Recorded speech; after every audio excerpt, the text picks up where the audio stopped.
안녕하세요. 엉클즈의 돈돈 주간경제뉴스.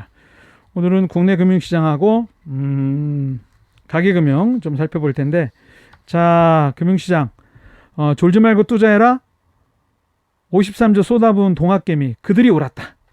예, 그 기분 좋은 뉴스인 것 같습니다. 네, 그 4월 국내 증시에서 개인 투자자는 4일, 지난 4일, 9월 4일 말하는 겁니다. 개인 투자자는 전날 밤 미국 증시의 급락, 나스닥 5포인트, S&P 500 마이너스 3.5포인트. 그래도 쫄지 않고 코스피와 코스닥 시장에서 1조 5천억을 순매수했다. 기관과 외국인은 각각 9천억, 5천억 순매도했다. 그러니까 기관하고 외국인은 팔았는데 미국 시장이 떨어졌음에도 불구하고 개미들은 샀다. 뭐 이런 얘기죠.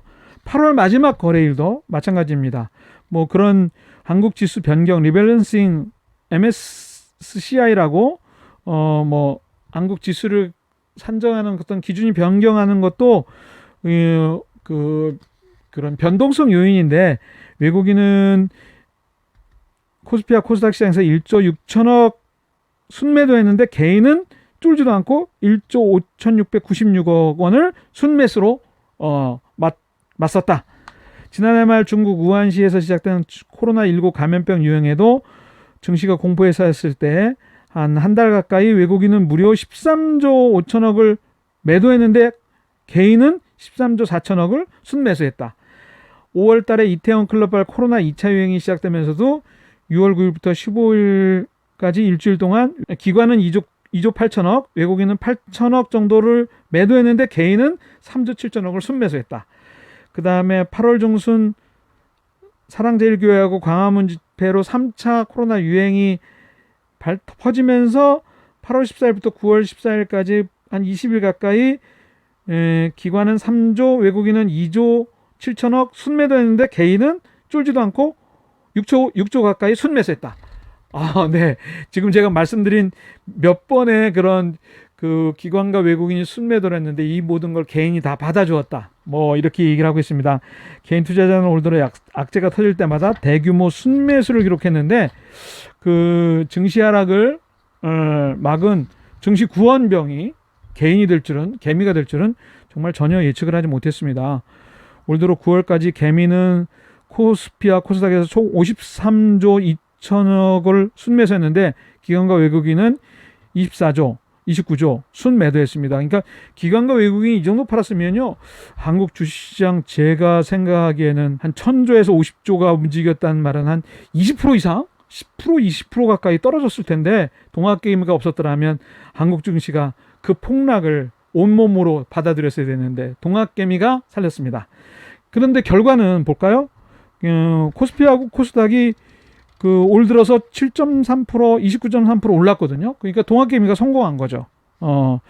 이 이유에 대해서 이제 뭐 분석을 전문가들이 좀 했는데요. 학습 효과가 있었습니다. 떨어지면 곧 오른다. 오래 가지 않는다. 벌써 한 20, 30년간 한국 증시를 지켜본 개미들이 떨어지면 오른다. 그 다음에 개인 투자자의 맷집도 세져가지고 뭐 저금리인데 어차피 뭐 투자 부동산도 안 되고 여기에다 베팅해야 되는 거 아니야? 그래가지고 또 신용대출이든 대출 받은 돈 여유자금 가지고 또 들어왔다는 얘기죠. 이젠 그 정도 떨어진 거 가지고는 우리를 넘어뜨리지 못한다. 이렇게 맷집도 꺼졌고요. 또 하이리스크 하이리턴 투자 성향도 그만큼 떨어졌으면 그만큼 이득을 볼 수 있을 거야. 뭐 이런 생각으로도 투자자들이 달려드는 것도 쫄지 말고 투자해라. 뭐 스타트업에 투자하는 것만큼 과감하게 움직이면서 예전에 코스닥 뭐 벤처 투자 뭐 이런 것도 좀 생각나기도 하는데, 마지막으로는 이제 똑똑한 개인 투자자들이 많이 생겼다는 거죠. 오히려 예전에는 기관과 외국인을 개인이 막 쫓아갔는데 이제는 개인이 오히려 시장을 리드한다. 이렇게 볼 수 있을 정도로 굉장히 시장에 대한 변화가 많이 일어났습니다. 올 들어 실제로 개인 투자자가 1조 원 이상 순매수한 상위 톱 8개 종목을 보면 투자 성장이 놀랍습니다. 1조 1369억 원을 순매수한 카카오는 161.9%가 올랐고, 현대차와 네이버도 각각 43%, 76% 상승했습니다. 아마 삼성전자하고 SK를 제일 많이 산 것 같은데, 반도체주. 이게 아마 4분기에 상승으로 돌아선다면 유례없는 개인의 높은 그 투자 수익이 실현될 수 있는 거라서 저도 기대가 좀 많이 되는 그런 상황입니다.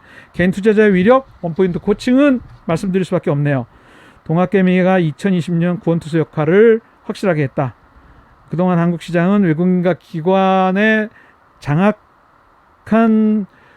외국인이 장악한 시장이었는데, 외국인 매수 매도 따라하기 뭐 이런 그 투자 클럽도 있었을 정도였는데, 그 2020년 국제뉴스, 국내 뉴스, 외국인 투자 전략 등에 무관하게 개미들의 방어 패턴, 매수 패턴이 네 가지 이유 때문에 학습 효과가 있다, 하락후 상승한, 그 다음에 개인 투자자 맷집이 커졌다, 그 다음에 하이리스크 하이리턴 투자 성향, 똑똑한 투자자들의 증가, 이런 걸로 이제 그 한국 시장을 살렸다, 이렇게 제가 정리를 할 수밖에 없네요.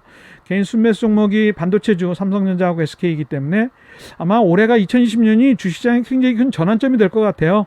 개인 투자자가 세력화됐다라는 거고, 주식 투자를 공부하는 사람들이, 개미들이 너무 많아졌다라는 거, 그 다음에 그 주식 공부를 하면서 정치, 경제, 사회, 문화 전반적인 거에 대한 그 객관적인 시각들이나 이런 것들이 상호 연관관계들을 좀 이해할 수 있는 그런 힘들이 생겨나게 된다면, 대한민국도 제가 그 기대하던 투자가 일반적인 나라, 투자로 성공하는 나라, 주식 투자로, 펀드 투자로 뭐 이렇게 성공하는 나라가 되지 않을까 해서 저도 기대가 많이 됩니다. 올 하반기 주가가 꼭 좀 한번 상승을 해서 개미들이 많은 수익을 실현하고 그런 기회가 됐으면 좋겠습니다. 자, 가계금융 볼까요?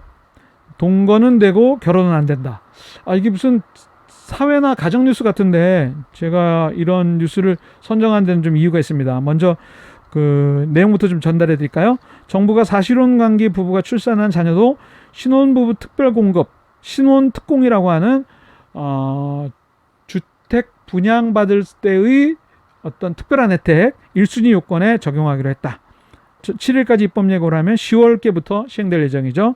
재혼부부가 전 혼자와의 사이에서 출산한 자녀는 신혼부부 1순위 적용 대상에서 제외하기로 했는데, 재혼부부도 7년이 지나지 않았다면 신혼특공 대상이 될 수 있다. 뭐 이런 신혼부부가 정말 청년이 초혼인 경우도 있지만, 재혼부부도 신혼부부에 해당됐기 때문에 자녀가 있냐 없냐, 뭐 이 사이에서 태어난 자녀냐, 그 재혼한 부부도 언제까지는 신혼으로 인정해 줄 거냐, 뭐 이런 여러 가지 그 논란이 많이 있었기 때문에, 그 신혼특공은 동점 경쟁이 있으면 해당 지역 거주 우선을 따지고 다자녀 우선 원칙을 적용해 당첨자를 가린다. 물론 일반 공급에서는 그렇지 않습니다. 이런 특별 공급에서만, 일반 공급에서는 자녀 수에 따른 가점은 신혼부부, 재혼부부 차이 없이 적용되는데, 이런 특별 공급에서는 이런 부분들이 좀 명문화되고 정확하게 규정할 필요성이 있어가지고 이런 뉴스가 나온 것 같습니다. 자, 엉클즈의 원포인트 코칭은 주거용 주택, 아파트 가격 급등에 따라서 뭐 이런 문제까지 또 이제 사회적인 문제가 되니까, 신혼부부 특별 공급에 대해서 재혼부부의 문제, 출생아, 그 다음에 예전 부부 사이에서 태어난 아이를 지금 내가 키우고 있느냐, 뭐 이런 부분, 이게 악용의 소지가 있기 때문에 이런 규정으로 좀 더 자세히 명확하게 하는 것 같습니다. 제가 1가구 1주택 관련돼서는 이제 이런 신혼부부 특공도 문제지만, 주택과 관련돼서는 여러 가지 좀 기존에 좀 문제가 좀 있었던 부분이 있거든요. 1가구 1주택은 이제 비과세 혜택을 주는 9억 미만 주택에 대해서는 1가구 1주택에 대해서는 양도소득이 얼마가 나든지 간에 2년 이상 실거주를 하면 이제 비과세 혜택을 주거든요.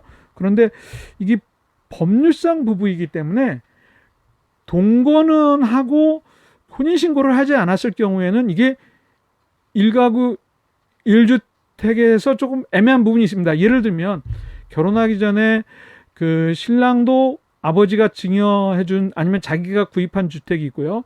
결혼하기 전에 부인도 아내도 부모로부터 받거나 자기가 구입한 주택이 있어서 결혼을 하면 이게 1가구 2주택이 되어버리는 거거든요. 그러니까 이제 1가구 2주택에 따른 불이익을 받기 싫으니까 결혼은 하되 혼인신고는 하지 않고 동거 형태로 그렇게 진행되는 거죠. 이러다 보니까 이제 이런 문제가 나오는 겁니다. 결국 결혼하는 것이 유리한가, 경제적 부분에서 고민을 하다 보면 이 결혼을 장려하는 제도가 아니고 이혼을 부추기는 그런 문제가 생기면, 신랑이 자기 집 안 팔겠다, 신부가 내가 산 집 안 팔겠다. 서로 이렇게 된다면 이제 다시 이혼을 하게 되는 상황도 극단적으로 발생할 수 있는 거기 때문에 이게 좀 제가 뭐 매번 이런 질문을 강의 중에 받게 된다면 좀 난처한 경우가 좀 있었습니다. 실제 상황에서도 이걸 어떻게 상담해 줘야 될까 고민이 되는 경우도 있고요. 결국은 뭐 이혼해라 얘기할 수는 없고요. 그러면 그 양도차익이 상승 가능성이 좀 적은 거를 유예 기간 중에 이제 매도를 하셔야 됩니다. 뭐 이렇게밖에 상담을 못 하는데 이게 결혼하지 말아라, 이혼해라 이런 거를 부추기는 그런 좀 애매한 문제, 민감한 문제여서 제가 좀 이번 시간에 이런 뉴스가 나왔길래 좀 생각나서 말씀을 드립니다.